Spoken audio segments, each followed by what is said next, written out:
Hello, good evening, ladies and gentlemen. Thank you so much for joining us on Sheila's Digitalks. It's another weekend, it's another Sunday, and that means you can only look forward to Sheila's Digitalks starting at 4 p.m. And it is now exactly 4 p.m. Thank you, everyone that is watching us from wherever you are watching. It's very encouraging to see all your comments already streaming through, and of course, the viewers as well on Facebook. We're coming to you live on Facebook, YouTube, and on Periscope, which is, of course, supported on Twitter. So today we are discussing a very interesting topic because most of us benefit from this industry indirectly or directly, even though we might think that it is not very important, as the president has on several occasions said. He has in fact gone ahead to categorize it in, he has gone ahead to categorize it as the vulnerable economy. Yeah, and this is the arts industry. The arts industry that supports over 500, I think 500,000 people. I'm not too sure. We're going to dissect all those statistics. But what I know for sure is that I was reading a report by, let me get the name, Konrad Adenauer Stiftung. I hope I got that right. And they say that between the month of March and April, this survey was conducted between the month of March 17 and April 1st. Over 700 artists lost collectively 500 million shillings as a result of COVID-19. So it is very important for us to discuss how COVID-19 has disrupted the industry and how the players or the stakeholders are coping and how exactly they want to reinvent themselves post-COVID-19. So my topic, or our topic this evening, is the future of the arts industry post-COVID-19. You're going to see that in the sticker. And to help me dissect all this is a couple of guests that I have this evening. One of them is Elizabeth Mbabazi. Elizabeth Mbabazi is going to tell us more about herself and what she does with the Kuonyesha Art Fund. I also have with me Moses Serugo. Apologies for that. Moses Serugo is an arts journalist. He will also be telling us much more about what he does and what he has observed, especially with the journalism around the arts and the creative industry. And last but by no means the least is Apas, a musician, songwriter, and I think until lately, a comedian. Apas, I'm sorry. Okay, let me unmute your mics, lady and gentlemen, so you can, start by telling us a few. Oh, I think you might have to unmute your mics from your end, guys. Words. Are we together? Okay, great. Okay, so I have with me Elizabeth Mbabazi, Apas, and Moses Serugo. I also need to say that this is the first time we're hosting more than just one person. So this is really going to get interesting and, of course, very engaging. All right, so let me start with Elizabeth. Could you just tell us, first of all, can you welcome the viewers and tell us in brief what you do? And yeah, and we shall set the ball rolling. Thank you, Sheila, and thank you everyone watching Sheila's Digitalks. My name is Elizabeth Babazi, and I'm the Program Associate for Kuonyesha Art Fund. I'm personally an artist as well, a practicing fashion designer and independent arts manager. So I'm very happy to be having this conversation with you. Thank you, Sheila, for tabling such an engaging conversation, especially around the arts. Okay, thank you very much, Elizabeth. Let me loop in Apas. Apas, could you just say hi to your fans, and then we can start. Hello guys, how are you doing? Hope everyone is nice. I'm Epas, and it's not a surprise. Oh, please. Thank you, Apas. Okay, and then we shall now have Moses.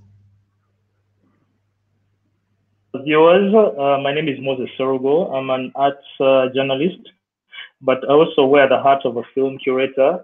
And in doing the film curation, I have an entity called African Movie Night Kampala that is all out to ensure that more Africans, more people on the continent are demanding and watching films from and about Africa.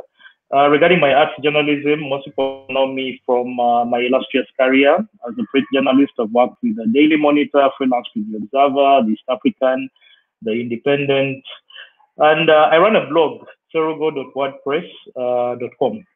And I'm looking to leveraging digital media by starting a YouTube channel that also covers the arts in Uganda and on the continent. All right, let me start with you, Moses. And if you can, please, could you just, first of all, help us unwrap what the arts industry is? When you say arts industry or creative industry, what exactly do we mean, and what exactly do we, or who is encompassed within the arts industry? By indicting myself, because in my practice as an arts journalist, my peers and I have mostly focused on the entertainment bit. We haven't done that much in regards to informing and educating people about the culture and creative industries that essentially are the bedrock of the creative economy. And when we talk about industry, I want to sort of take you back to my rudimentary economics, for which I didn't perform very well at my A levels. But if back in the day we were told that Jinja is the industrial hub of Uganda, that meant in Jinja you'd find a cluster or a concentration of factories or manufacturing hubs. So when you're talking industry, I'm looking at a mapping of the core sectors of the creative economy, and in this we are looking at say the cinematic, industry. We're looking at the visual arts. We're looking at performing arts, and we're also looking at the literary arts. So when we're unpacking each of those, say with the literary arts, how many publishing houses are we looking at, in Uganda? Do we have the statistics for that? When it comes to the cinematic arts, how many films are we releasing in a calendar year? How many studios, for example, do we have, in Uganda? When we're looking at the visual arts, how many galleries, for example, do we have in Uganda? Or how many studios or arts or visual art spaces do we have in the country? It's well, okay. The statistics are there. Everything from the fact that the global culture and creative industry is about 2.25 trillion. That's globally, and then that represents 10% of global GDP. But then, how are we localizing or contextualizing these numbers? For Uganda's situation. Where are the statistics? Well, I stumbled onto a report by one Amos Tindiewa. Unfortunately, it's from 2018, so that means it's 2 years back. We're dealing with statistics that rather old, and he estimates that the arts, the culture and creative industries contributed about 11.3 billion in revenue. That was in 2018. And then if you're to round that down in terms of GDP, that's 3% of Uganda's GDP. And that's if we're to look at Uganda's GDP at about 30 billion. How much of that comprises employment of Ugandans in the arts sector? That is still something we have to unpack. But maybe going forward, what we need to look at is these statistics are not really hard to find, because let me look at the performing arts sector. We have an institution like the Uganda National Cultural Center, or the National Theatre for that matter, because UNCC is both a National Theatre and normal gallery. The National Theatre is a performing arts venue. We do know there is at least an activity happening there every week. So if we have 52 weeks in a calendar year, and we, for example, have an entity like Fun Factory that has a comedy show every week for 52 weeks of the year, and we know that Fun Factory has about 20 employees, and every week these people are being paid, we're able to compute how much each member of Fun Factory is earning in terms of an income, how many people are coming to the National Theatre, which seats 377 people, to watch a Fun Factory show, and then being able to use that as maybe a sample space to be able to map the industry. But going forward, if we're really to convince the powers that be that we are not just your Zenkolawos India, I'm told when you talk about vulnerable economy, you're talking about the double Z people that are Zenkolawos India. Most of the people in the performing arts are gig economy people. They live from hand to mouth. It's not even paycheck to paycheck. So how are we going to convince the powers that be that we are actually essential, because people have been locked down. In being locked down, their mental health needs to be taken care of. Many people have been resorting to entertainment. That's why you find your dance parties over the weekend are the biggest sort of like attraction for people who probably can't go out to the nightclubs and that sort of thing. So you can't begin quantifying that as non-essential, honestly. But then if you're going to draw attention to the importance of your sector, how do you go about that? Because I remember when I attended the launch of the First Daughters film production company, I think it's Isaiah 60 or something, the Prime Minister, Ruhakana Rugunda, was the guest of honor. And of course, was all this lamenting and stuff. But he was like, you know what? The government resource envelope is very small. If you're in the arts sector, like everyone, if you just have to create a strong lobby to sort of ask for your piece of, the national cake. That's if you really want the government to be the one coming to your rescue. So, long and short of it, the statistics are out there. We just need to contextualize the statistics. We need to especially put faces to the numbers. So like I said, if we're talking about visual arts, we need to know how many galleries in Uganda. We need to know how many people are exhibiting in these galleries, where the artists and where their physical studio spaces. If we're talking about masks. Moses, I'm afraid I have to cut you short. I forgot that you're a journalist and you would talk and talk and talk about a subject you're so passionate about. It's okay. So yeah, but thank you so much. Yeah, but that's the long and short of it. Right. Okay, that sort of sets the stage for us, and I'm very glad that you speak about different issues that are affecting the industry. But one of the things that really stood out for me is that this appears to be the absence of a lobby group or a strong lobby group to put across some of your issues. But one person that certainly has probably started doing that is Elizabeth Babazi. And Elizabeth, I'm now going to unmute you. So first of all, you can tell us about what Kuonyesha Art Fund is, and also could you please respond to some of the claims or some of the issues put forward by Moses, especially on the absence of a strong lobby group that will probably then cause a few changes within their sector? Thank you, Sheila. So you find that the arts landscape for a long time has been largely informal and largely unstructured, stemming from even just from the national alignment of how the ministries are aligned. So you find that the culture is only a directorate under the Ministry of Gender and Social Development. So just from that, if you second feed or anything, it will definitely always be in the background. So for a long time, the arts have been largely supported by private initiatives and a large involvement of the diplomatic and foreign agencies. So you find that with such a background, a lot of what has been put forward is not structured, is not set within the national mainstream. So it's even hard to lobby. Why do you think that is the case, Elizabeth? Well, I would want to find a real question, a real answer to that from the president himself. However, as a person who's been in the sector for over 17 years and a sector that employs a large number of the youths here, it's a huge joke that you cannot structure something like that, and yet it employs the largest number of the population. You have a huge number of the Uganda population under the age of 30.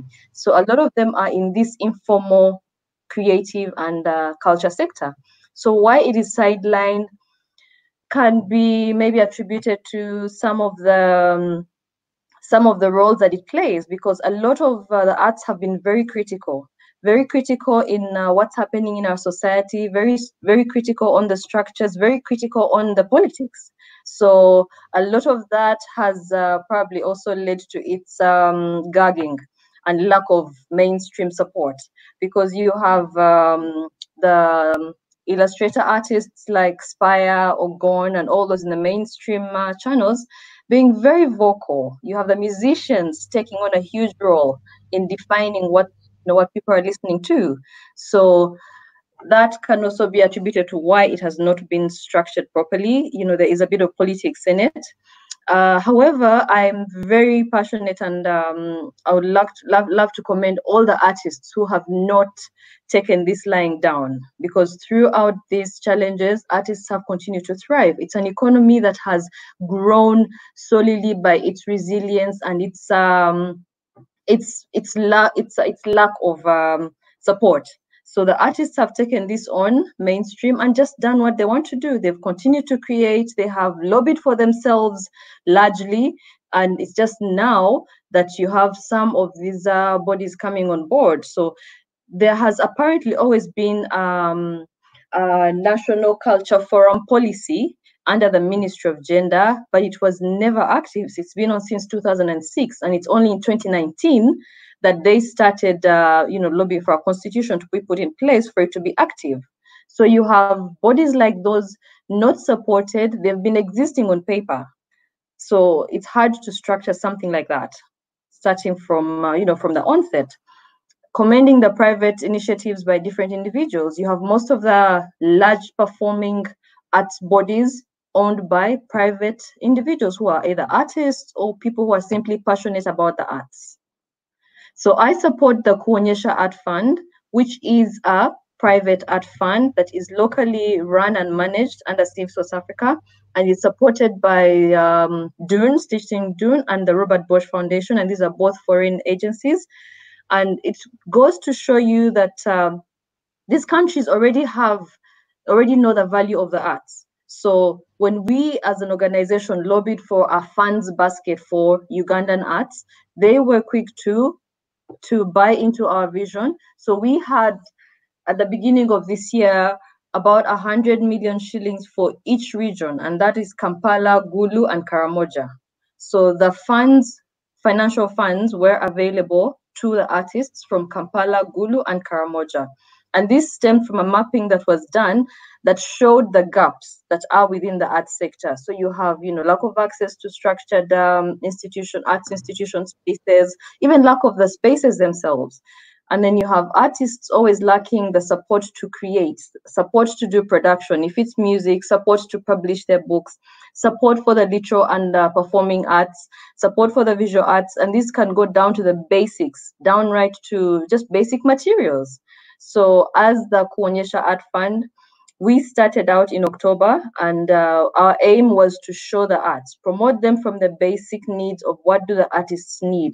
So what are the artists saying? What do they need? There was an obvious gap of few women participation in the arts, and also there was very limited support to artists with disabilities. So as a fund, we set out to intentionally get more women on board, get more artists with disabilities on board to finance their arts projects. And we've set out to do this. Unfortunately, at the time when we were just about to roll out, which was March this year, so the fund started in October last year, and the call ran until January. So at the point when we were just about to roll out, boom, COVID happened. What do you do? How do you access artists when you cannot move? How do you access artists when you're unable to get to where they are? We have a huge infrastructure gap in Uganda. So even when they say, oh, we're going digital, we're doing all these things, not everybody has access to digital platforms. How do you access artists in Kabong? There is very little to no internet access in Kabong. How do you access such artists? So it's been quite a huge challenge for the fund. We have had to restructure our operations, thankfully, when we set out as a flexible fund. So when COVID happened, this tested our flexibility. How can we be flexible in our operations? How do we access and support the artists at their point of, at the point of lack? And how do we reach them even with these current times? But also COVID did expose the gaps that are within the sector. And it was a real, it's a real life, it was a life aha moment of, okay, this is it.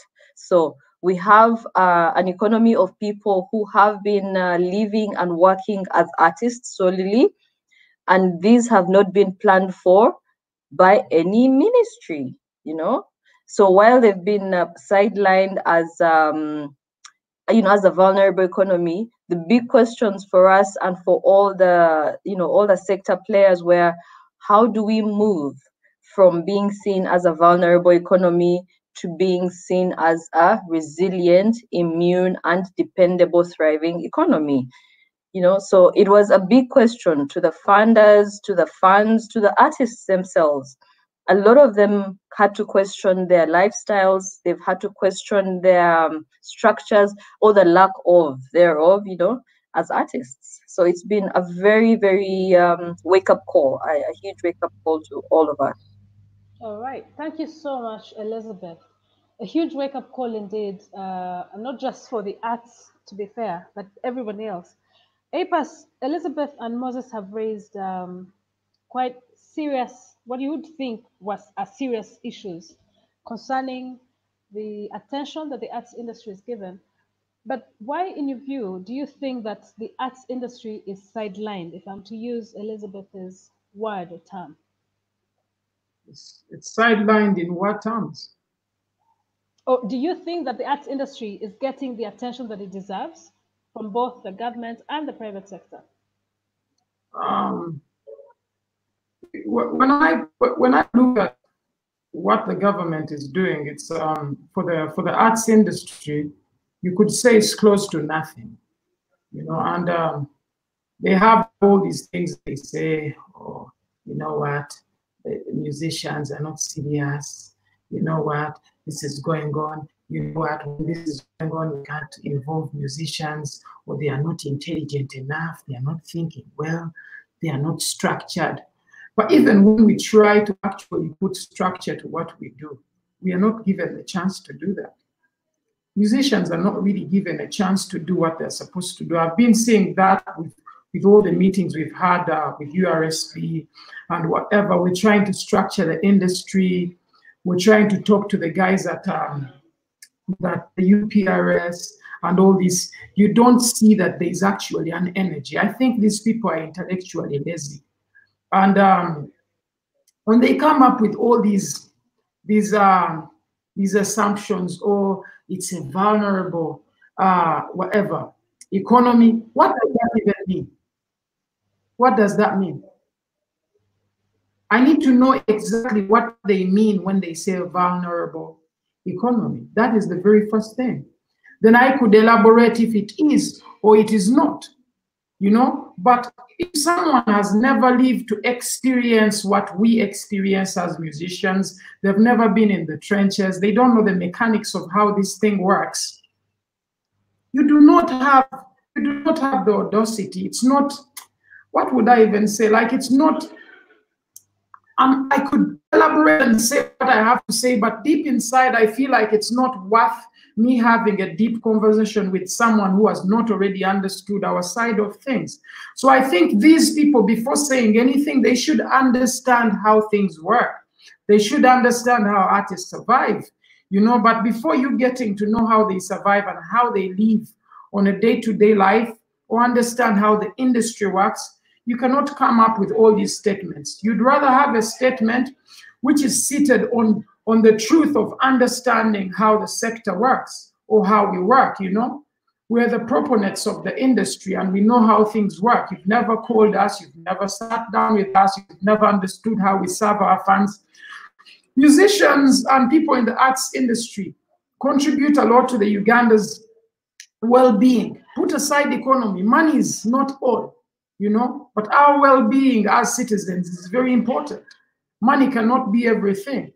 People feeling good, they watch movies. People to feel good, they watch comedy. People to feel nice, they go and listen to music. So we have so much that we bring on table. And when people try to demean it or make it look like a small issue, it's not even that serious, you know, it's a problem. And yet they should actually look at it. That's my view. Yeah. What the president meant by the real economy was that the real economy is the economy that sort of serves leisure and pleasure, but it is important, but we can do without it. I think that's really the summary of. If that is what he meant, then I think the president needs to go back and rethink about what he said. I don't think he said it with intention to say it. I think he said it because he didn't know really what happens when it comes to music. I don't think he really understood it. He's intellectually lazy. And if he knew exactly what music is and what music stands for, he would not say such a thing. For me, understanding it, I actually had to Google and understand what he meant. But when you tell me that it's for leisure and all that, I think he's taken up by so many things. So many things are distracting him from understanding what that really is. So okay, I don't think. Apas, sorry, I'm going to have to cut you short. Why can you just talk to me as an ordinary Ghanaian as well? Why should I take musicians or any art sector seriously? I think that is what you need to help us understand. First of all, let me make it easy for you to understand.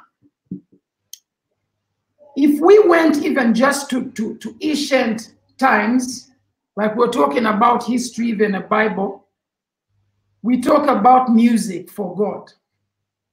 You know, we use music in church, we use music in supermarkets, so that maybe people feel good they're in supermarkets. Music is used in cafes, everywhere, you know, in so many places. It's not for leisure. Actually brings a good mood to people. Me, I'm speaking as a musician. But I still don't want to be selfish and say, oh, they should care about more musicians than care about other people. No, I'm also a citizen who does other businesses besides music. So I cannot sit around and say, oh, you know what, we are the ones who deserve this and deserve that. What attacked us as a whole. If I come up and say, oh, we are the most important thing, it is not right, because we are not the most important thing, but we are very important as well. So I just don't think I would say, oh, you know what, we are supposed to be looked at because we are this important or we are that important. Our importance is already seen. It's already seen when you look at the political scene. That is not something I should even talk about in depth. You can see it. I don't even need to talk about what effect music has on even politics itself, which makes the policies themselves, you know? So it just shows, I don't need to explain that. I don't think it's even right for me to explain that. You can see it. Okay, let me bring in, oh, what am I doing? Okay, let me bring in Elizabeth. I need to, just to be sure that we are not misquoting what the president said, I need to read verbatim what he said in his statements regarding, and we need to move on really from the real versus the vulnerable, but just to help us set the stage really. He said that in answering the economics or the questions on economics, it is important for us to identify the firm ground from the sandy ground. And this was in respect to, you know, the book of Matthew that he quoted, blah, blah, blah. And he says, the firm ground for economics is in answering the fundamental human needs, which are food, clothes, shelter, defense, the human resource development, infrastructure, medicine, and spirituality. He said, when conditions permit, however, you can also take advantage of the leisure and pleasure economy of tourism, hospitality, which is hotels and bars, and entertainment, such as concerts, sports, etc. This type of economy should be understood for what it is, a fair weather sector that is rewarding but very sensitive. So I just need us to be very clear. I don't want to to misquote or just quote out of context what the president said. But in terms of COVID-19 and what lessons we draw from COVID-19, I understand that the president actually acknowledges that the entertainment and the arts are important. However, in terms of options and alternatives and what comes first, he seemed to put it, in the back burners for the exact reason that he quotes. So, Elizabeth, I don't know what response you might have for either the president or APAS with regard to vulnerable versus real. We shall then move away from that discussion and get into the crux of, the topic today. I'm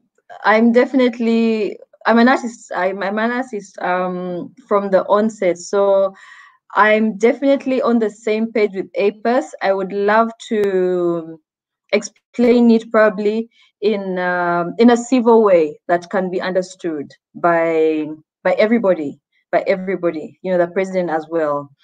The arts are the foundation of literally all operations and all all existence. When you look at the Africanness of who we are, how we communicate, how we dress, who we are, how we express ourselves, it's purely on the foundation of the arts. So I would love to think it was unintentional that he stated it that way, and just needed either a much broader understanding of how the arts are fundamental in the pure existence of who we are as a people. So when you struggle to teach people patriotism, I know there was a time they were trying to get people to be patriotic. Patriotism is stemmed within the DNA of culture, within the DNA of the arts. When you look at who people are, it's purely on the expression of who they are, and that is the arts. So on the broad spectrum of the arts, I would say the arts is the bedrock of who we are as people. And yeah. And right, if you'd like to break it down, Sheila, if you'd like to break it down to to figures, people love to hear figures and numbers. What are the arts contributing? What what is the cut that the arts are contributing? In reference to the 2018 UNESCO report, which estimates the global GDP at being $27.46 billion, the arts and culture and creative sector was contributing 3.18 billion of that. So probably if they broke it down to numbers and structured it properly, then they would understand how much they are losing in terms of an economy. All right, Moses, I just want to pick your mind on. Sorry, I just want to pick your mind, Moses, on whether you think the art industry was prepared enough for what we have right before us. Again, I need to say that nobody was prepared for COVID-19, but in terms of organizing, in terms of thinking outside the box, in terms of using the digital space, was the art industry even half an inch prepared for what we're facing today? It may not have been the most prepared, but has been the most resilient in adapting. What people are talking about the new normal. I don't want to use that term, but in adapting to the new normal. When you look at a concert like the one Lady Gaga curated, where she got some of her music friends to come together and performing in their living rooms and sort of raise all this money for essential workers, that is the arts adapting.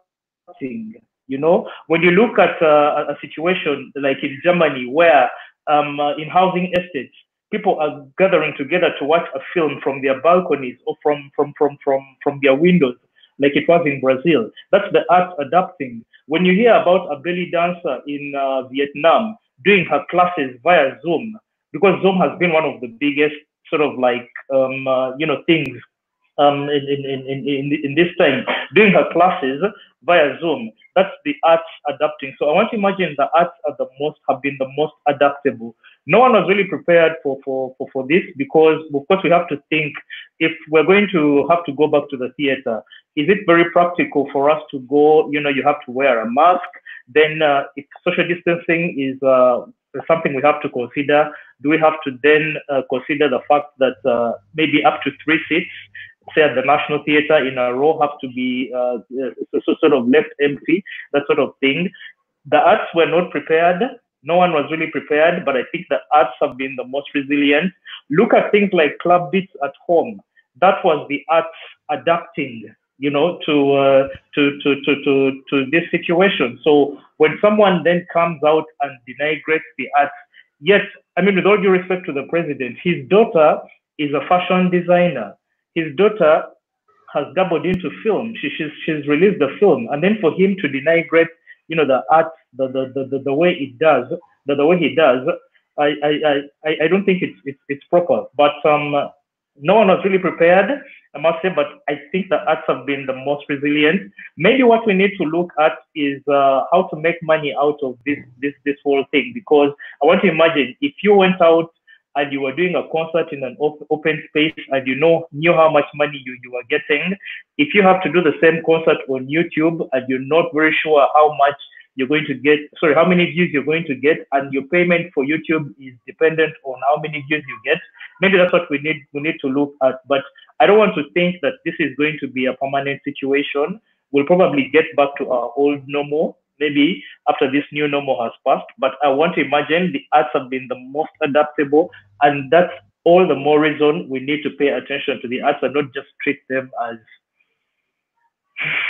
nekolira jange. Okay, Epas, I just want to know, and before I can loop you again in Elizabeth, Epas, I just wanted to know, how has COVID-19 affected the music industry, or musicians for that matter? I believe so many musicians have gone through a lot in terms like now. I feel for most of them, because most musicians depend on a show, like a performance. They have to have like a show and get money out of that. Apart from that, maybe a little money on YouTube, but that can't be too much, to be honest.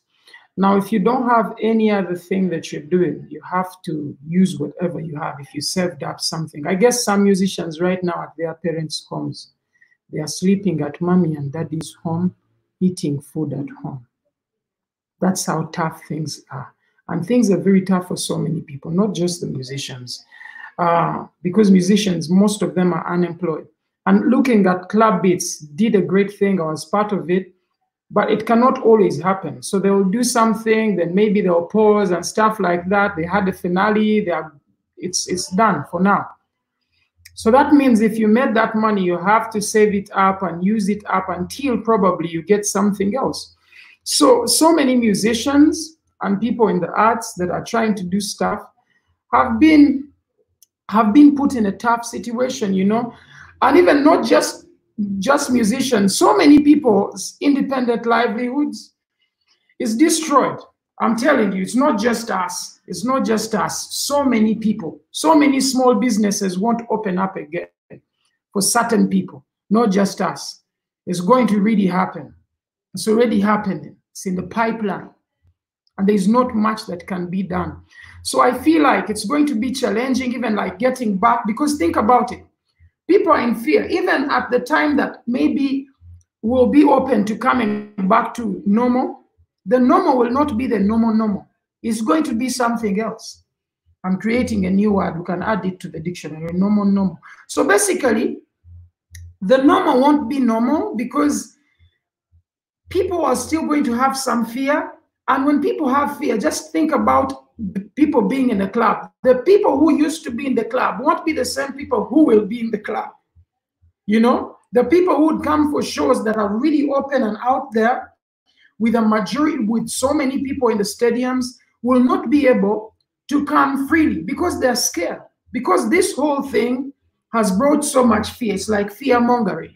So many people are going to have it a little tough to even make up their minds. Right now, someone can cough and everyone is like, this is corona or something. So just imagine, if it's all done, people will still have that little stigma, and it's going to be a little tough even after, you know, because I'm looking at it before, after, and during.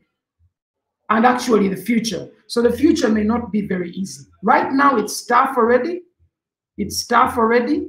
Some people are not asking for posho, but they need it because of pride and all this.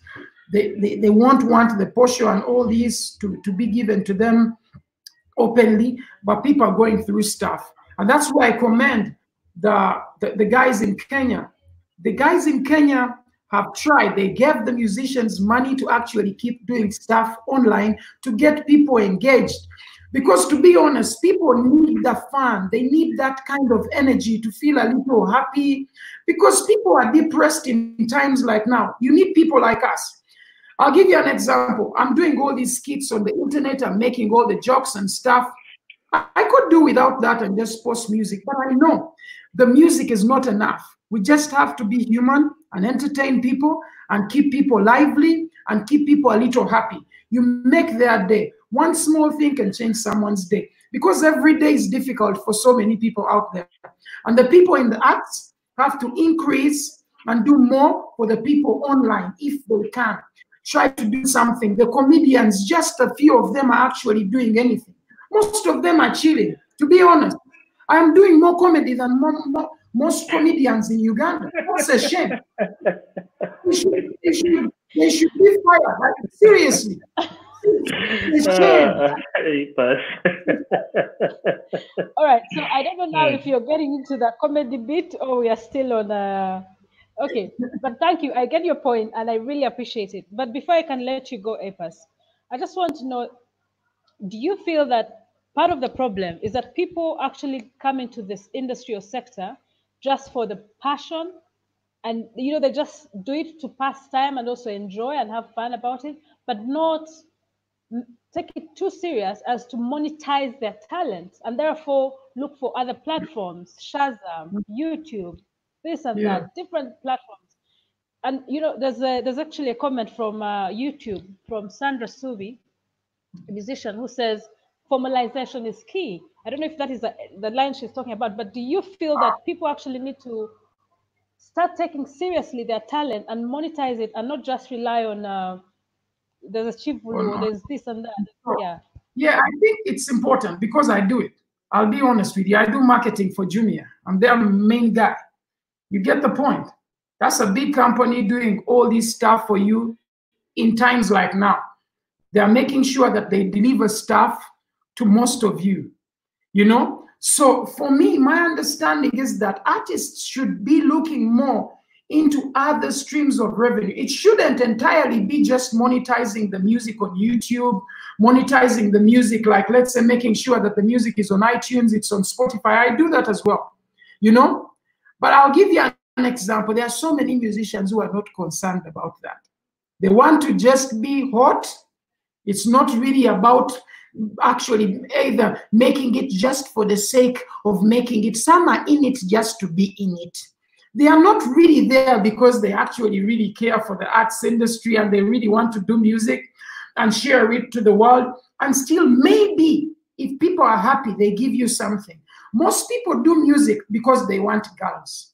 Most people do music because they want to be known. Some people do music because they saw another artist who did music and got a car. So the reasons as to why people do stuff leads them to be in certain situations because they were not prepared. They had an angle. They wanted to do things a certain way. And now things are turning a certain way. Now they have to adjust. And some of them cannot adjust. They can't adjust. So it becomes tough. If someone was not good at social media, you need it right now. You didn't take time. I read about social media. I've read a couple of books.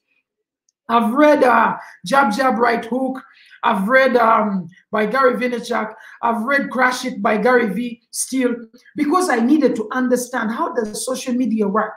How do you make a post? How do you do all this? It's not something that you just get out of your head and start posting things anyhow. You have to have structure. So I think artists have to have structure, and think about structure as well. Think about your art, but think about how to structure your art to be in certain places. I'll give you an example.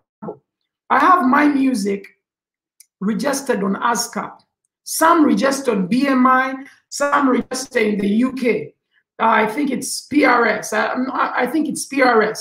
And when you think about it, Whenever your song plays on a radio or plays on a TV, which TVs are working, radios are working, that means you get paid. That means you're still getting paid.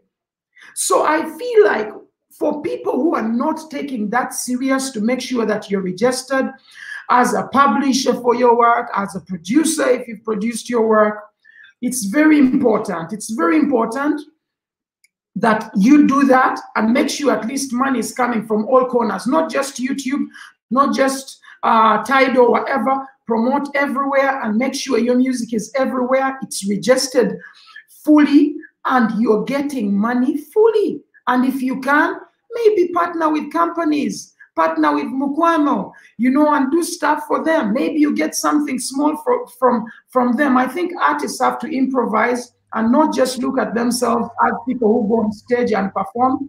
That is not everything. That's my view. Great, thank you so much. As you can imagine, there are loads and loads of comments coming through the different platforms. I have Facebook, of course, we're live on Facebook, YouTube, and Twitter. I'm just going to flash a few of those on the screen. Let me just see if I can take some of you off so I can create space for some of the comments. And one of them is Sandra Subi. Like I already said, Sandra says formalization is key. And then she further says, we creatives will create the new normal. So I guess it's about changing the narrative and ensuring that you definitely set the stage. And the new normal can be, you know what he said, the online concerts and all these other avenues, basically adapting to survive. And this is David Cecil, who sort of complements what Sandra says. We creatives will create the new normal, indeed, adapt to survive. Let's see, Charles Batambuze. In Uganda, the arts and culture industry contributed 844 million, or 3% of the GDP in 2017. I don't know how far or when that statistic was. In 2017, okay. Cass here, which is the Ebert Stiftung, says, I think they quoted 311 billion shillings for how much the arts industry, no, 3.18 billion. And they were quoting a UNESCO report and, you know, sort of give the impact of the arts industry. And then Emma Dukundane Rabs, you say, I think it's vulnerable in the sense that it is easily affected when there's an outbreak of a pandemic that can limit socializing, but no, that's not important. There's so many of those comments and concerns coming through. I'll keep flashing some of those. Let's take one last one from YouTube. Jacqueline KM, you say, APAS, you need to educate them. I really don't think they'll understand if you don't educate and bring awareness to your area of specialization. Now, speaking of education and bringing awareness to the area of specialization, Moses, you spent many years writing about the arts and the creative industry. Do you feel that there's enough attention that media houses are giving to the arts industry to create the awareness and sort of educate the masses on the importance, on the role of the arts sector, like Jacqueline Kim says? Big no, and I would know because I worked at a print media house where I was treated as a second-class journalist, so to speak. You know, always told that, hey, you live off the canopy tray, you're a cocktail journalist. When it came to an advertiser wanting to advertise, the pages that had your articles were the ones that were replaced with adverts. When you look at TV, there's hardly any arts reportage on TV, same thing with radio. But I'm not really going to whine about that, because the good thing about living in this day and age is the fact that there's alternatives. I mean, if the print media can't give you what you want, you can blog. If the radio can't create a Capital Gang sort of art show, you know, you can create a podcast. If the TV can't even give you reportage in terms of the arts, you can broadcast yourself, which for a long time was a YouTube slogan. Of course, you're talking about mainstream media. You still need it, which is where I want to imagine maybe that's when the lobbying has to come in, and that's when you need to then start reporting about the creative economy, because like I said, for the most times we're reporting entertainment. Entertainment is just 5 W's and H. What time did the show start? Where did it happen? That sort of thing. But then if you need to unpack numbers, that's when the serious, I think, art journalism comes in. And maybe that's when you need to liaise with the business journalists and tell them that, hey, you know what? This creative economy can alleviate unemployment. So I need space on the business pages if that's what they're going to consider, as being serious. Because I know of a TV station that devotes up to about 10 minutes of business news.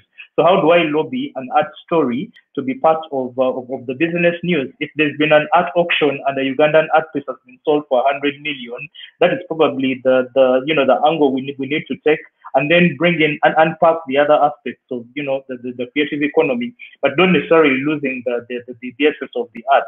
So there's that whole thing about lobbying the traditional media, but then there are also options in regards to the new media that we arts journalists need to start harnessing. Without necessarily looking at the money, establishing ourselves first, and then seeing us to, when and if the money will come, especially in regards to the new media, because everyone talks about monetization of the new media. How do you earn money from that without having to do a side business that is piggery or poultry farming? Moses, before I can let you go, what challenges, or if you were to speak to a young journalist or a young person wanting to join journalism, interested in entertainment or the arts, what do you wish you knew when you were starting out, or what would you tell them now? I wish I'd known about the politics of the newsroom, especially, and the thing about being aggressive enough to push it down your editor's throat that this story is so important. And that comes from answering the so what and what next questions. But then the thing about our beats, if I could call it, that are sort of treated as a second-class journalism, is that you need to look at it as a calling. It's not necessarily about the money that you're going to build a block of apartments after a few years of reportage on, say, like the political beats or that sort of thing.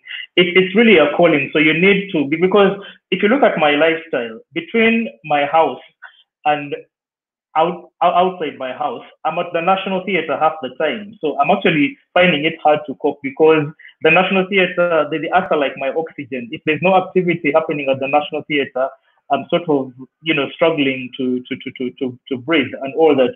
So you really need to treat it as a calling, but then you also need to understand your importance in the industry or in the sector, because I want to imagine, I see myself at times as a scribe. You're in the now reporting about what's happening for posterity. We know about the Spanish flu of 1918 because there was someone documenting at that time. For we guys 102 years later, when something similar called COVID is happening, but we know how those guys were coping. But we don't know maybe how the artists were coping at the time. But there's probably someone that is that is on the ground now, documenting all these stories about arts resilience and all that is going to provide, like sort of the information that someone in the future needs. So you also need to understand that at a bare minimum, you're also a scribe, you're documenting for posterity. And you're also part of the whole ecosystem, that is the arts. If we're going to take, people like the president seriously, if we're going to crunch these numbers and all that, it's the arts journalist that is going to do that. So yeah, I mean, know your worth as someone who is also a kingpin, a major cog in the wheel, that is the arts industry. Yeah. Okay, so the reason I ask you is that the media sets the agenda and sets the narrative, and eventually, before you know it, we start to believe what we read. So if the arts industry is absent in what we're reading, or the arts are absent in what we're reading, and the space is shrinking, then that means we definitely continue to sort of throw the arts in the back burners. But Elizabeth, I just want to hear from you. There was a question for you, actually. Excuse me. There's a question from Yeko Brayo on Twitter via Periscope to Elizabeth. What is Kuonyesha Art Fund about? Great show, Sheila. Very informative. Thank you so much. So, what is Kuonyesha Art Fund about? And what exactly do you do? Oh, oops, sorry. I need to. Sorry, So you're going to have to redo that. Sorry.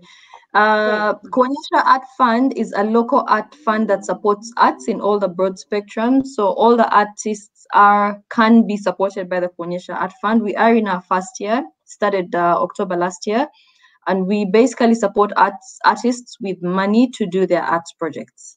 So whatever art you're working in, we're currently in Kampala, Gulu, and Karamoja. Yeah, that's basically what the Art Fund, in brief, the Art Fund does. We are on Facebook and Twitter, and we receive emails through our mainstream email address for any questions and queries direct to the fund. We currently have 69 artists that are under the Art Fund, and these are in Kampala, Gulu, and Karamoja from the different arts genres: writing, acting, performing, dance, poetry, illustration, name it, we're all there. And in line with what are my thoughts on the on the current situation and the artists, I see the artists moving on with what is probably what people are looking at as the new normal has been the abnormal normal for artists for a very long time. Artists have always worked from their home studios. So is that something different for them now? No.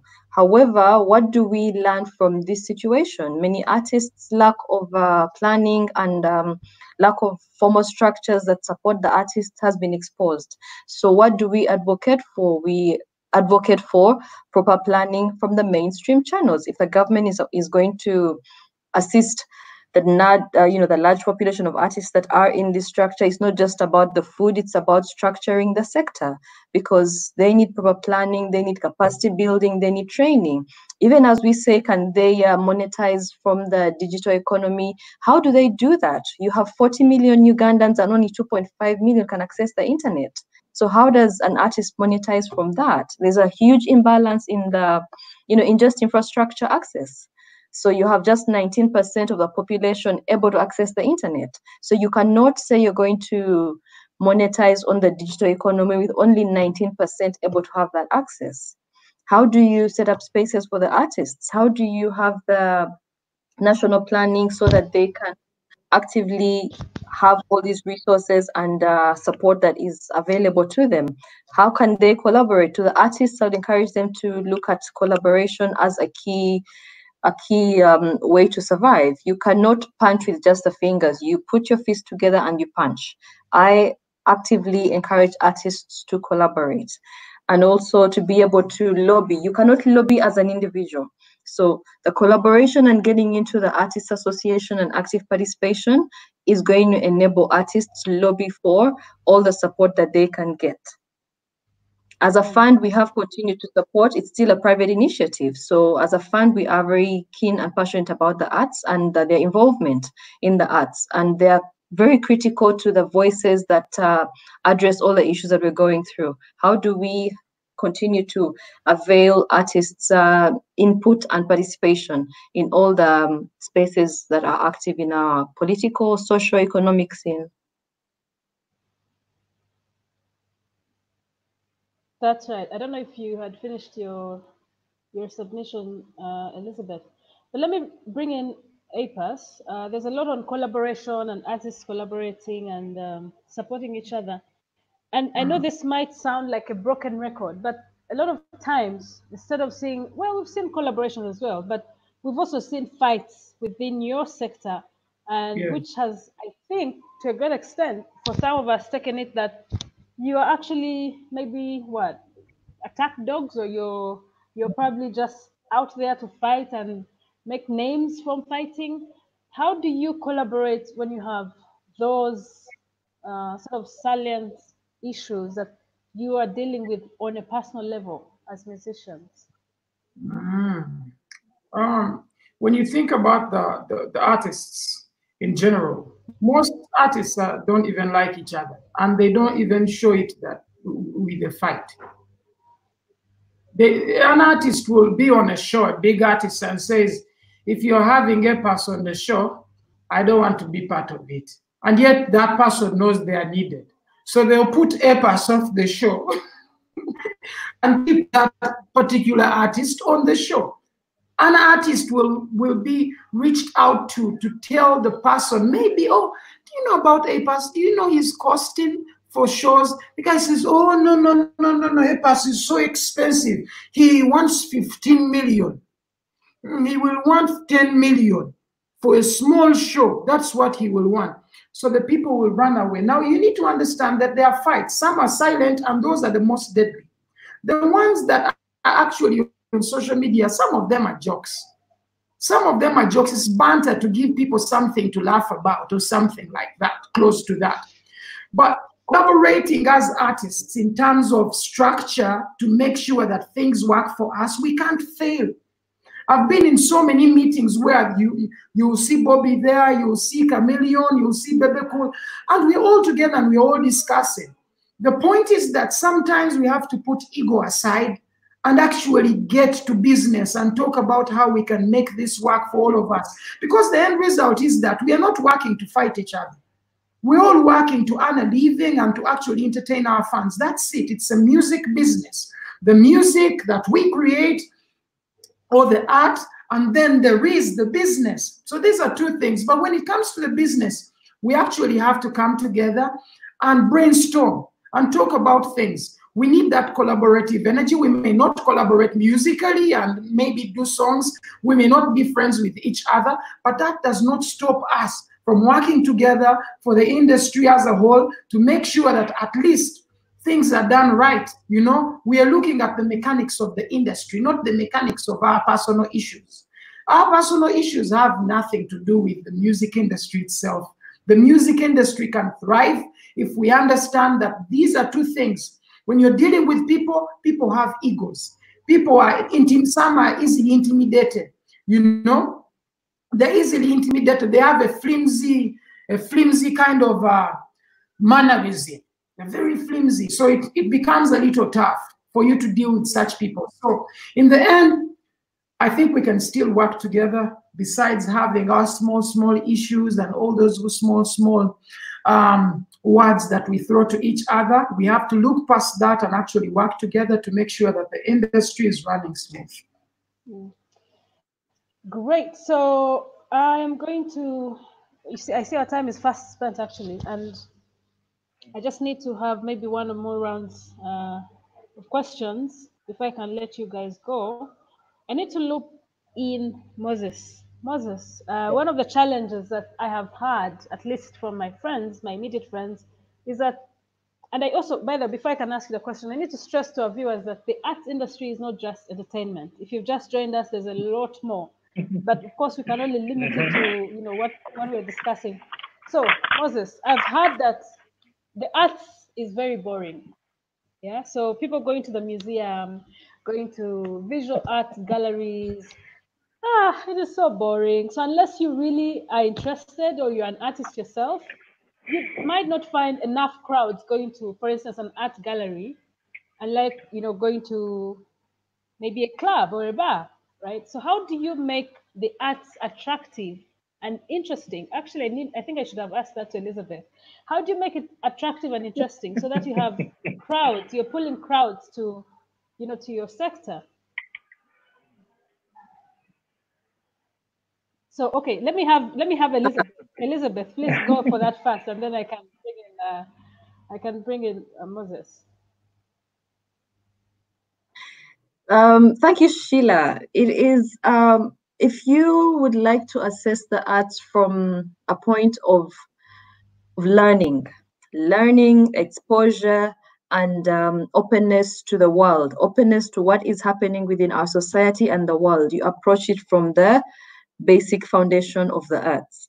So anybody who who can say that arts are boring, for me, I question your level of learning. So that's where you realize that when you look at formal education, our first point of interaction is reading and writing, and that is the arts. Our first point of comprehension is in the literal arts. So anybody who fails to understand that, I'm like, if you want to have an intellectual conversation, it's from the foundation of the arts. So how can we make the arts, more entertaining? It's not a market. So anybody who approaches it from that perspective, I would honestly question on whether I need to have an intellectual conversation with such a person, and then I would have to say, okay, now I need to tone this down. Let me enlighten this person. The arts open your mind to how you comprehend, how you think, how you critically assess and analyze everything, literally everything, from what you say, from what you wear, from how you understand everything that's going on around you. It's embedded within the arts. That's why you have when you go to museums in Europe, it's sad that we have a museum that is what it's like. Sheila, you've been, you've studied out, you've been several places. The only a deeper understanding and a sense of the space and the people is from the arts. You start from its museums, you start from its music, you start from its literature. So how can we make the arts, more entertaining and, probably attract crowds? We need to get people to understand that if they need to think and enlighten themselves, it starts with the arts. But how do you do that when the curriculum is already sidelining the arts? You have the arts in our primary curriculum already sidelined. Look at the secondary, it's an optional, it's actually now looked at as a vocational learning. So how do we structure the population's thinking if we are taking away the arts that is a form of critical thinking and analyzing? So it comes down to our basic education. So you have artists who understand it just at the click of of that, because they have that intuition, and then you have those that have learned it in school. So I would question how we start that, but I would still go back to the basic institutional structures, because you cannot expect people to reason critically at the mature age if from the foundation it was not instilled in there. All right. So before I can again let you go, there's a question from, sorry, not David. I think it was Emma Carlos. He said about structures, there are over 25 associations and federations in the sector umbrella on NFC. I think that is the National Forum for Culture. Yes, it is National Culture Forum. Yeah, National Culture Forum. So do you know if there have been any attempts to sort of either seek audience with parliamentarians? There's a National Curriculum Development, NCDC, that has been putting together the new curriculum. Do you know if these associations have had any audience with the NCDC or Parliament to factor in the new curriculum? Because again, we must address the problem from the start. So if your people do not seek audience or give their views right from the start, then we can't expect that we shall have the arts fully represented in the curriculum. So would you have an idea? And I know you don't speak for the National Culture Forum, but might you have any knowledge of whether there have been attempts and whether they were denied or accepted? So I think a really good thing that sprang from the whole COVID crisis is that all the arts associations had to wake up. And in waking up was, we're lobbying for artists. It came from, we're lobbying for food first, so the artists needed the posho and beans, but they had to go to the formal structures, and that went to the artists associations, and the artists associations are under the National Culture Forum, which is under the Ministry of Gender, Labor and Social Development. So from that lobbying for food, it's triggered other key conversations. So they are at the point of lobbying for a survival fund. It's a stimulus fund for artists. And also among the things that they are lobbying for is a full ministry. You cannot plan for people who are not at the table. How do you serve people who are not at the table? So the artists are now in the conversations to, how do we get a ministry? How can we get a stimulus fund for the artists under this forum? These are conversations that are ongoing. Due to the bureaucracy and everything else, it is still a conversation on the shelf. So the artists are lobbying. We're hoping that something will come out of that. And that is the broad spectrum of the arts. Sheila, I need to do a rejoinder on what Elizabeth said, and that's in response to you to your comment about the arts being boring. And this is in line with do we need, first of all, a critical mass of people enjoying the arts, or should we really treat it as a niche? But I think the arts are about exposure. And for the most part, some people have said, especially when it comes to my taste in music, people have said I'm a music snob because I'm into people like Manu Dibango, Kat Janine, that sort of thing. And I'm not going to apologize for that because I grew up in Kampala. I grew up with the television in my house. I had exposure to, say, like vinyl records, where you had to pay attention to the ritual that was removing the record from the sleeve and putting it, on the turntable, then reading information about who was doing what, on a record, who played the piano, who played, the saxophone, that sort of thing. I first went to the National Theatre in my P6, and the play that I watched there is in. So I think that's the kind of thing you need in order to appreciate the arts. You need that sort of exposure. Regarding going to a gallery, for example, okay, fine. To you, it may be boring, and even for me, I'm not really so into like collecting art, like hanging art on my walls. I prefer functional art where I have a bag that has an African print on it and I can put my laptop in it, that sort of thing. But lately, you have innovations where there's augmented reality. I mean, you have a smartphone, you can point your smartphone at a mural, and then the mural can can give you a different perspective on what the artist had envisioned. So the thing about the arts being boring, I think it's a personal thing. It's really an acquired taste, I want to say, at the expense of sounding snobbish. Much like jazz music, you start off with a Cyrillac experience of, like instrumental renditions to songs like a Winnie Noaji song, that sort of thing. And then you get to the harder stuff, like you're being weaned onto solid food, that sort of thing. That's about all I can say. But then that's where also the arts journalist comes in and answers the so what question. Why should you be going to an art gallery and experiencing, say, Senson? In any case, he's upcycling. He's using the Lugabire sort of material that as tires and upcycling it into something. He's using the changwe and giving a new perspective to this thing that you use as a bath sponge.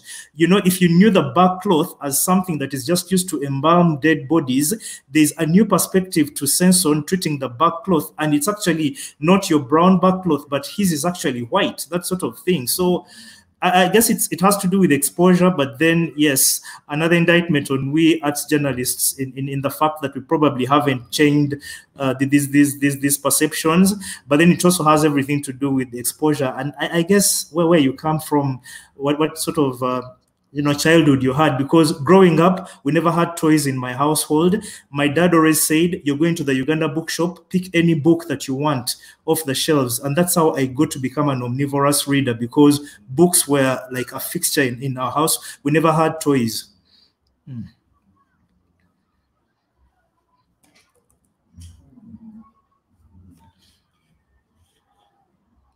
Can't hear you. Sorry. Sheila, you're muted. Yeah, sorry, I had muted myself. So I asked a question earlier about whether you think the 25 associations could have, of course you're a journalist, could have in one way or the other sought audience with the people at the National Curriculum Development Center to give the arts a wider percentage within the curriculum, like Elizabeth had mentioned. First of all, are you aware, or do you have the confidence that anything like that could have taken place?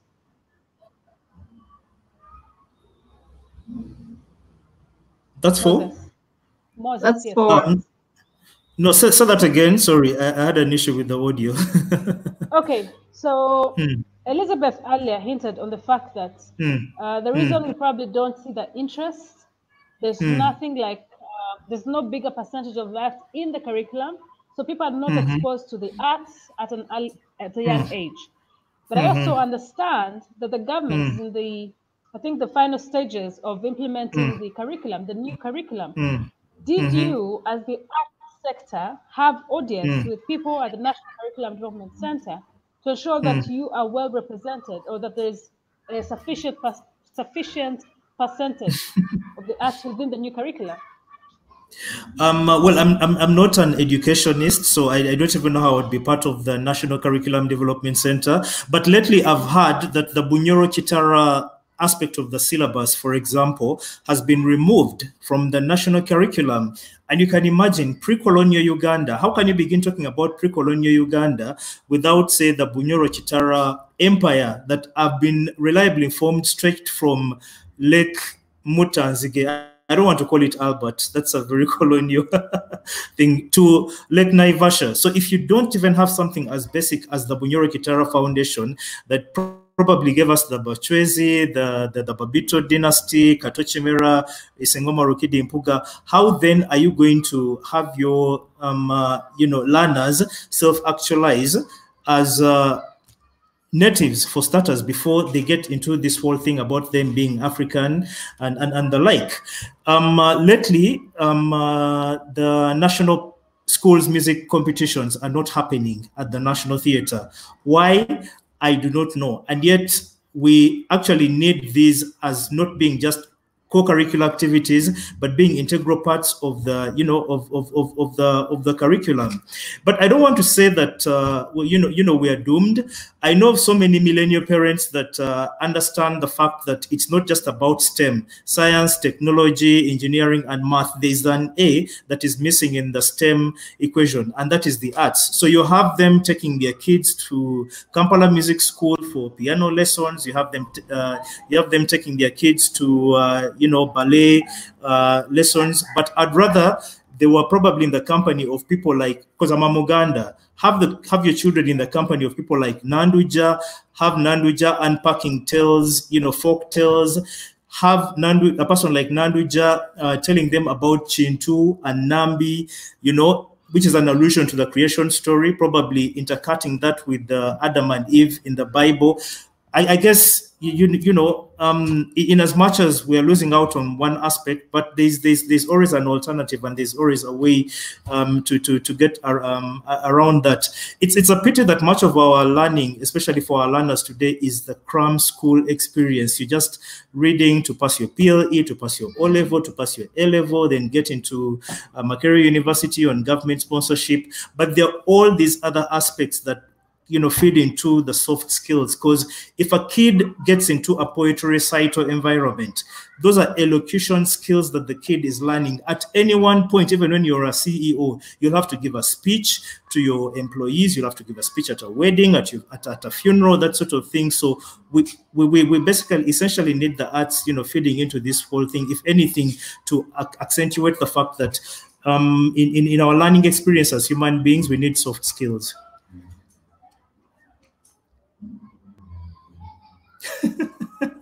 Okay, thank you. APAS, I'm bringing you in very shortly. First of all, I just want to thank everyone that is watching us. I'm going to take the last round of questions for our guests, and we shall call it an evening, I guess. Okay. Okay, so there's a question, and I want APAS to answer this. There are quite many, actually, but you'll see how to wrap it up. The question is from David Cecil. Does anyone value online concerts beyond the pandemic? Can they be a substitute for the live experience?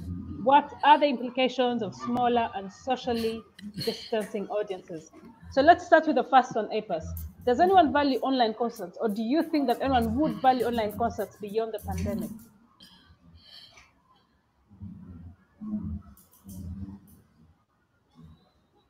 Oh, sorry, you're still... Sorry. Yeah, I was saying, I wouldn't dignify what they just said, but the politically right thing for me to do is to just give them an answer. But I don't think I should I'll give them a little statement. The thing is that if you've seen some of these online shows, they've been successful. People have been watching. We've had more than 500,000 people watching these these online concerts. You saw Bobby Wine, you saw me, and probably Navi and all these people. We've done them and they work. We can't say they're a substitute because these are two different things. A live show is different from an online show. So, and I think one should understand, but I think I would have wanted to give that person at least 2 minutes to come up with something more believable. No, I think that I would agree with actually the question, because first of all, you need to understand and appreciate the fact that COVID-19 is here to stay with us unless we find a vaccine. So you might have to reduce yourselves to online concerts, and beyond this pandemic. Okay. Can I say this? No one here is sure if COVID-19 is here to stay or was here before we knew it was here. We are all not so sure. We are having all these questions. We are having all these questions. Give me a second. I'm going to mute you because I know your views. No, let me mute you. Let me mute you for a second. We are not sure about any of these things. No one is. Everyone has their view. But the point is that we cannot small ourselves to think that nothing is going to happen again this way. It's like saying, let's die now. You know, like there's nothing to live for anymore. You know, we cannot have that kind of mindset. That is a loser mindset. My mindset is to believe that we have a chance to actually get to a better place. And that is the mindset we should have. For me, I don't usually, that's why I told you I wouldn't dignify his statement with an answer and say, oh, this is supposed to be like this. I'm not God, you know, and I do not determine what the weather forecast is going to be tomorrow, but one on it next day. We all don't know. So the point is that let us respect what is happening, work upon it with all the health workers and whoever is trying to do something to actually make things better. Everything will be fine. We'll have these shows and whatever will happen, will happen. Everything will be okay. Why should we be worried?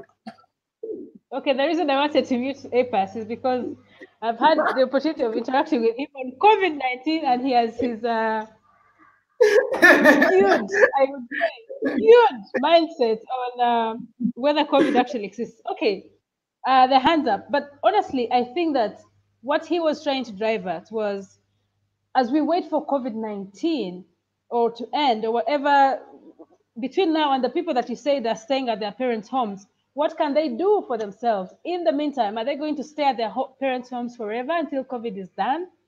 I guess that was where he was driving at. That is their choice. He cannot know what they will do, or I cannot know what they will do.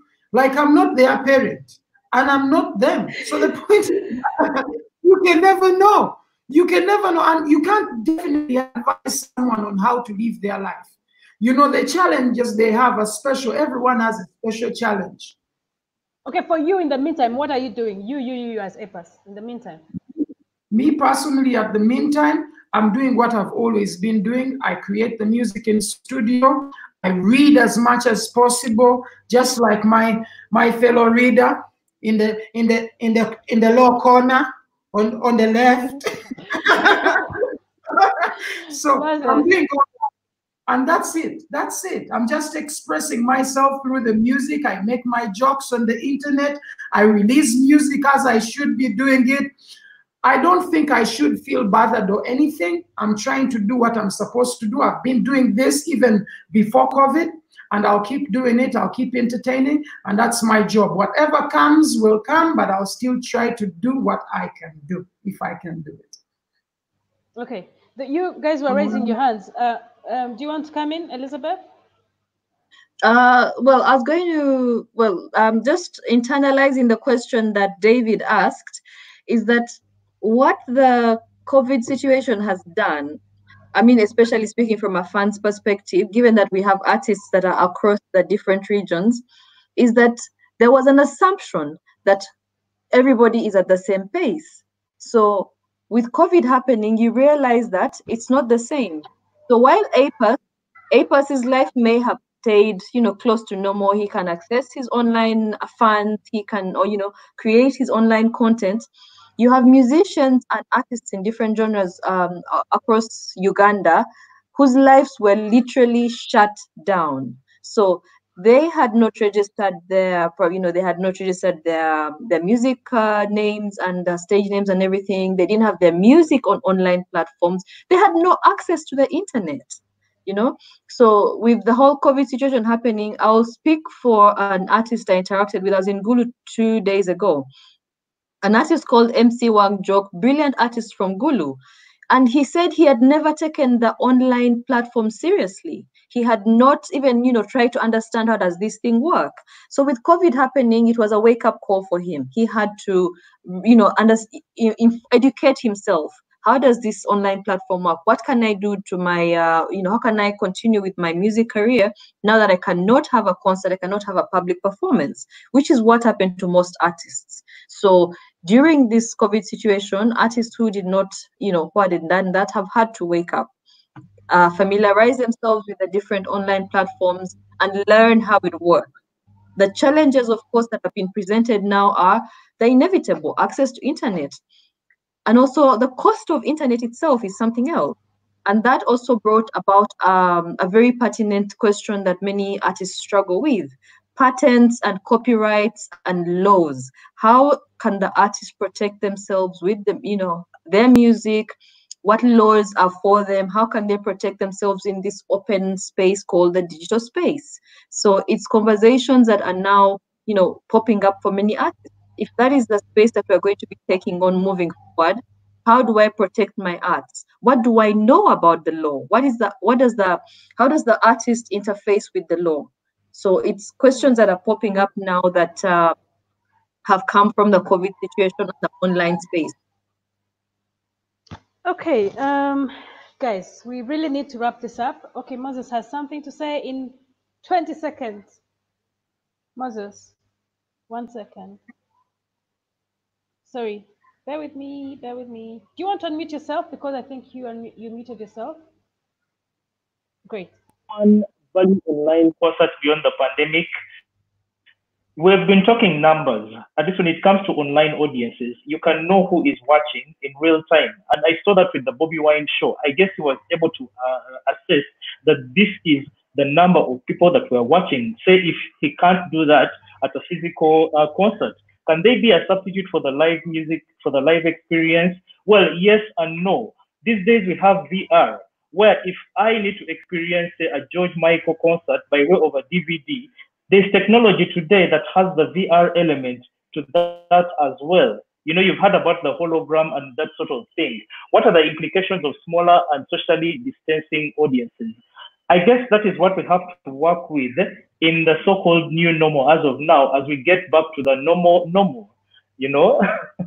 I think it's about, making lemonade out of the lemons we've been handed right about now. But I want to look at the value of online concerts, especially in terms of the statistics and the fact that if I can't be at a Castab concert in France when they're celebrating their 40th anniversary, but they're streaming the concert online at YouTube and premiering it at 9 p.m., I have the appointment viewing experience, and they're able to know that, hey, there's a Ugandan out there that couldn't travel to France owing to maybe visas and all that kind of stuff, but they're able to experience the Kassav 40th live experience. So, and these are the numbers we need. These are the statistics that we need, because we're talking industry.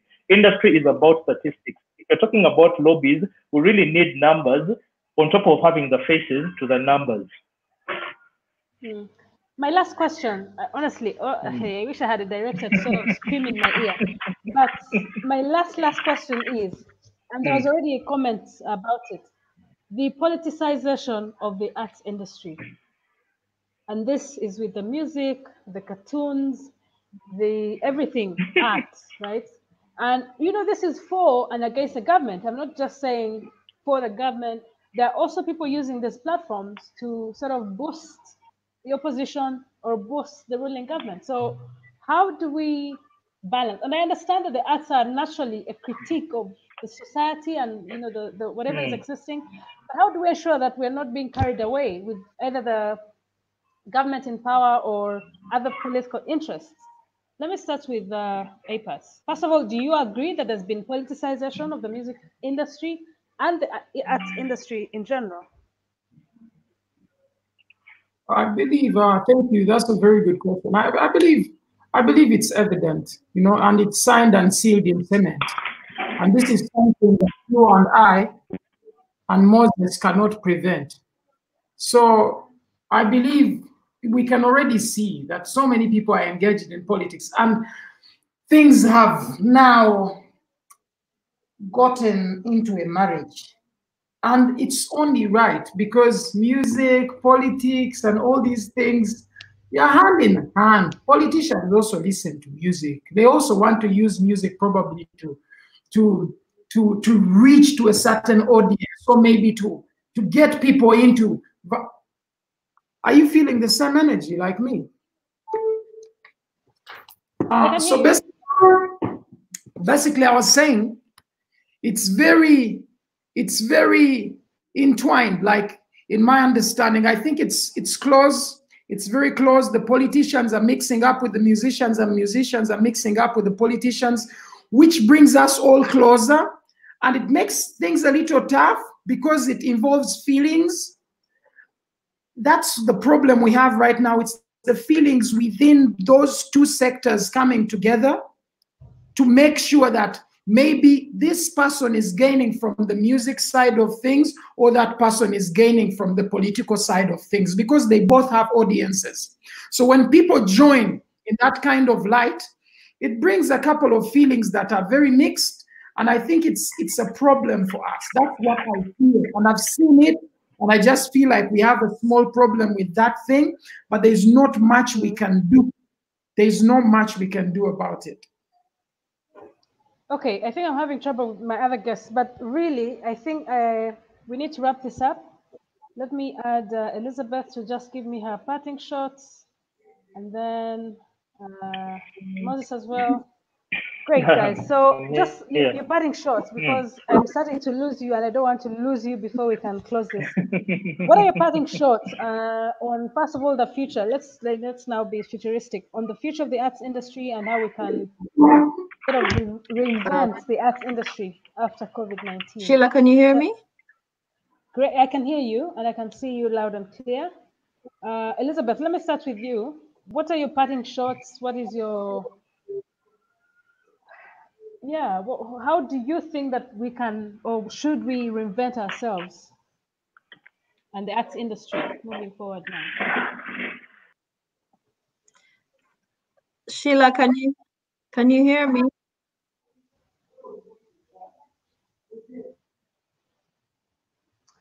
Okay, so I'm having trouble with, we can hear her and we can see, I think it's a connection. Okay, let me first take her. Yes, I can hear you.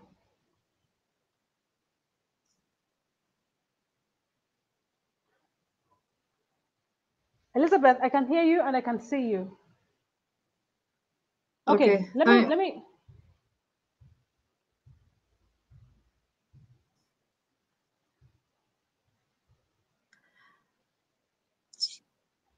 Sheila, can you hear me? Okay, so I'll just take you off for now and add Moses. Moses, what are your parting shots as we conclude? I actually want to echo what Elizabeth said earlier. You know, we may have been classified as a vulnerable industry, but we are resilient, immune, and dependable, you know, so to speak. And especially if we're looking at the mental health of people during this lockdown, people have had to seek out entertainment, in as much as it has been mostly on television for our situation and online for other, scenarios. I want to say that the arts really matter, and arts lives matter. There needs to be a fostering of collaboration, especially across the art divide, and that is people in the cinematic arts collaborating with people in the visual arts, people in the performing arts, collaborating with people in the literary arts. And we also need a proper mapping of our industry going forward, so that we don't have all these derogatory remarks about us being in the leisure and hospitality industry. So that means that we don't necessarily matter, so to speak. And then I also want to call out for more people joining our sector as arts journalists, because, like I said, we are scribes. We need to document what is happening right about now, for posterity. Because I keep looking back at the fact that between 2000 and now, it's been 20 years. Where are the reference points to the arts in the past 2 decades? What have been the trends in regards to music, in regards to film, in regards to visual arts, in regards to, you know, the literary arts? And then to the artists, I want to implore you to document the processes of your creativity as much as you can, because right about now, the new technologies sort of give you that leverage. You don't really have to wait for Moses Serugo to come into your recording studio and sit in on how you're crafting a hit. You could do that by way of a variety of platforms, on your Facebook Live, on your Facebook page, on your Twitter, on your YouTube, on your TikTok. I mean, you name it. I think the biggest thing about being an artist today is the fact that you can leverage technology and you can pretty much set your own narrative or agenda without necessarily waiting for a one Moses Serugo to either give you a thumbs up or trash your work. Okay, thank you so much. Epas, your parting shots. Oh, I already asked you, I think. Did I? No, you didn't. Stop lying. Basically, yes, I would like to thank Wize for being on the live with us. He's a very good artist, and I love what he does. I would love to say that I'm thankful for being on the live, first of all. And after this live is done, for me, I'm going to go and eat. I'm a little hungry. But the thing is that my parting shots would be, and my thought is that we need to respect the art. Us as the artists and the people who receive it. Stop looking at it as a joke or something that is a by the way. Art is not a by the way. Everyone right now is putting on clothes and it's a result of art. You have a watch, it's a result of art. You have earphones, it's a result of art. The way you're built as a human being is a result of God's art. The trees, the houses, everything you look at is because of art. Everything you look at is art. That is a punchline. So if people don't have that understanding, they need to start looking around. Probably they've been not using their eyes or they've not been hearing anything. I'm very sorry if they are deaf. But I believe we need to respect and appreciate art because it forms whatever we look at in the whole of this world. Thank you. Thank you so much. Thank you. Man, I think we've spent a lot of time on this live. My cough is beginning to misbehave. But okay, let me just put on your mic so that if there's anything you need to say. Sheila, your moment of Okwet Samura. Okwet Samura is a simple tongue. So, yeah. Thank you so much. No, but I'm sad. No, but Okay, Sheila, going forward, especially in terms of the statistics, because there is a gentleman, Mr. Batambuze, who I know to be, I mean, he says here, no, there was something about figures that he was banding around, and those are the statistics we need. So I need for us, especially, because you see, the issue I have with some of these gatekeepers in some of these so-called institutions that are supposed to be creating a lobby is that they have this whole founder syndrome thing about them, and then they're just about getting airline air miles and per diems when they go for foreign travel and all that, and we don't see anything tangible in terms of the lobbying, because we can't know that. It's hard to know where at what point the lobbying, for example, has gotten. And I want to emphasize the thing about the statistics, especially if you're looking at a sector like the film industry, because APAS talked about the Kenyan government, for example, hearing it for the Kenyan artists. with a stimulus package of say 100 million. The Kenya Film Commission, for example, has been doing competitions where they've been encouraging filmmakers to document their COVID experience. We've not had that with the Uganda Communications Commission, which is pretty much the de facto gatekeeper here in regards to cinema. You know, when it comes to authorizing what films should be shown publicly, we have the Media Council here. But if you went out to the Media Council and wanted information on the films that were classified for public exhibition in 2019, that is a hard, you know, you sort of have to jump through hoops like a circus animal. They'll tell you to write a letter to the chairman and that sort of thing. Yet this is information that should be on Facebook or their website, you know. So at the end of it all, if the film industry is going to move forward, we need a clustering of various aspects of the industry: cinematic, literary, performing, and visual. But then we also need to know who the players are, put faces to who the players are, what their contribution to the value chain of the value addition, you know, of the film, sorry, of the art product, you know, and then we also need to look at the promotion of our art products. People don't know about art products. And yet you hear about countries like China that use the arts as a soft power tool. Look at what China does when they go into a new country. They set up a Confucius Institute to teach the language.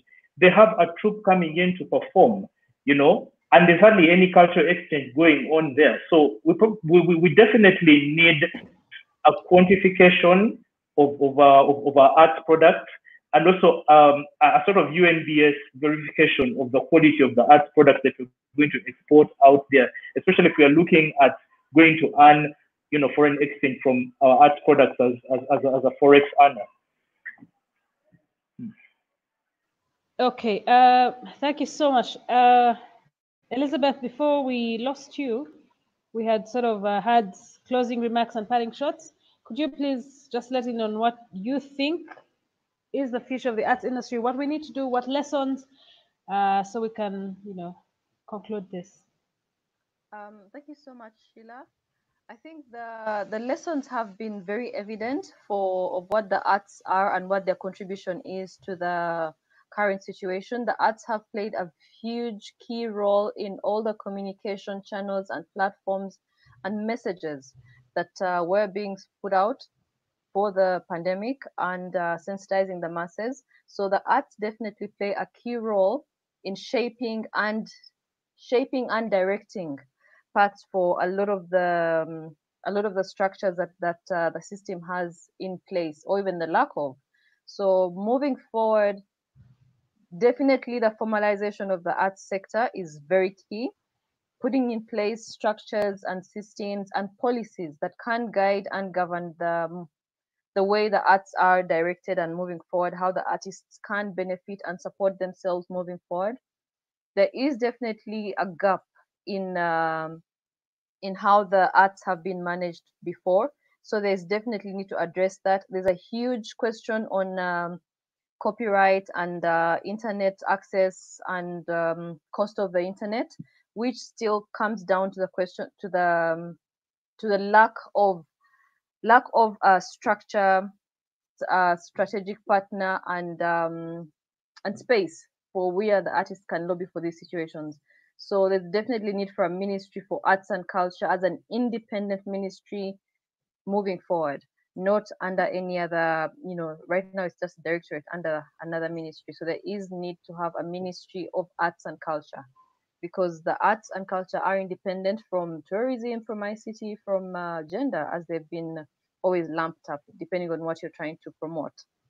As the artists, they need to collaborate a lot more, and the gaps that most of them have been facing are really capacity building gaps.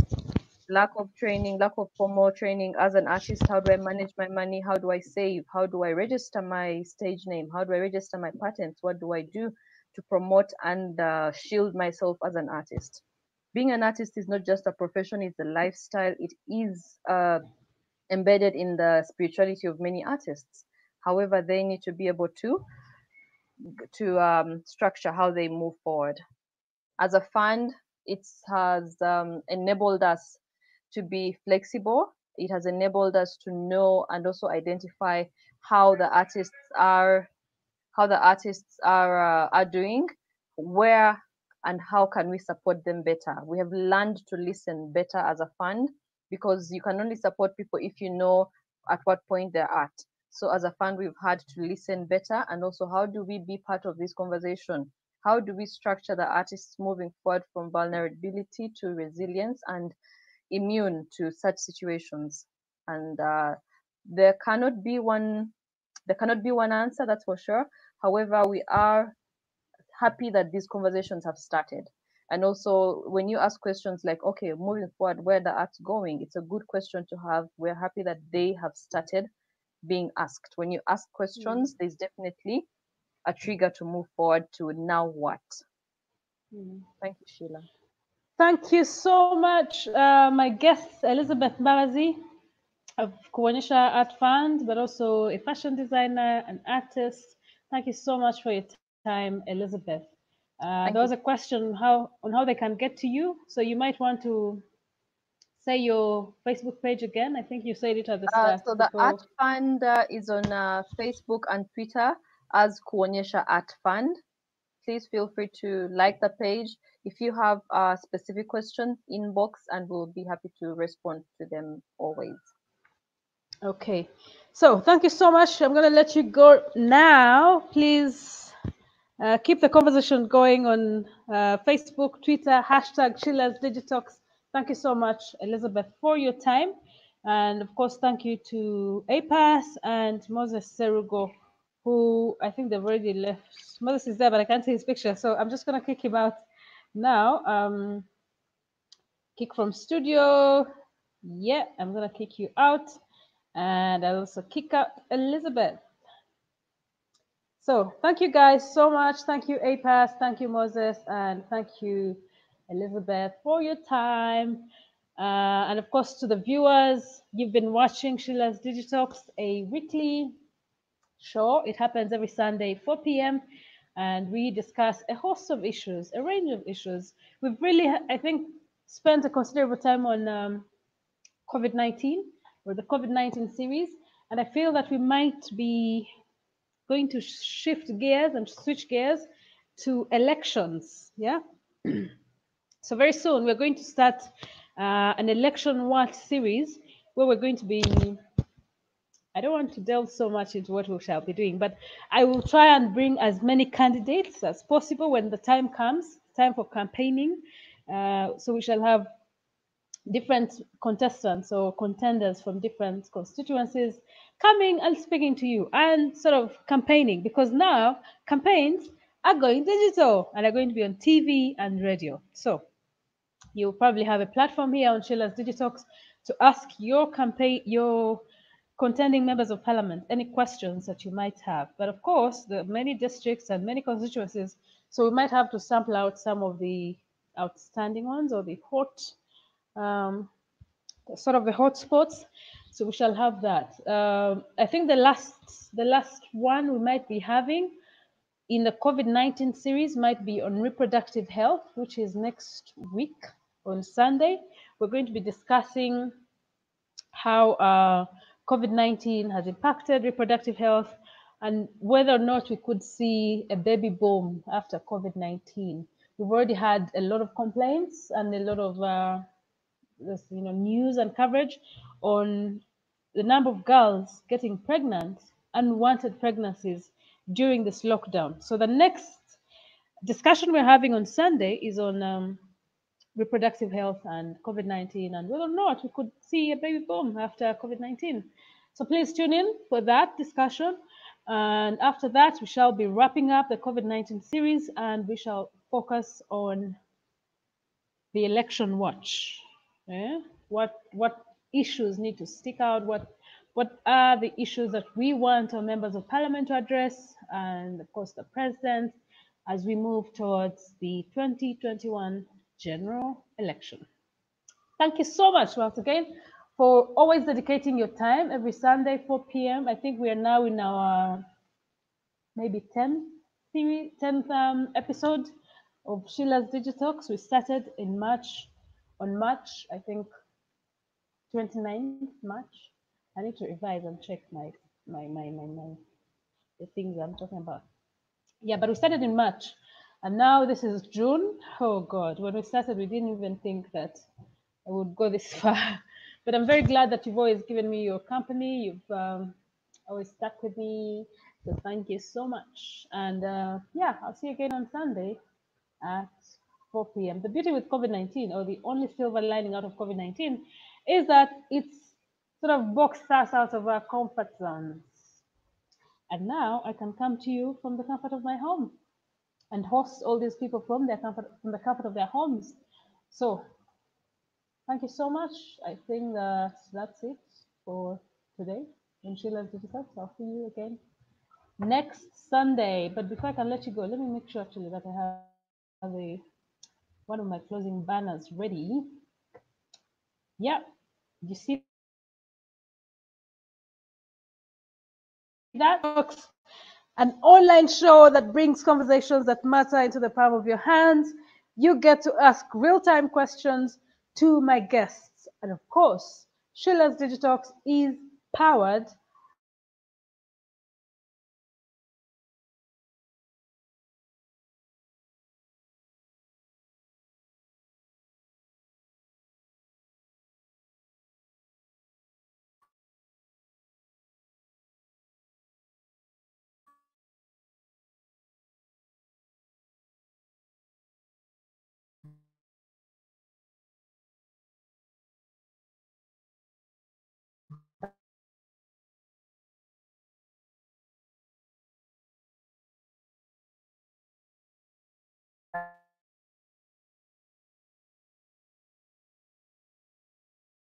by Jumia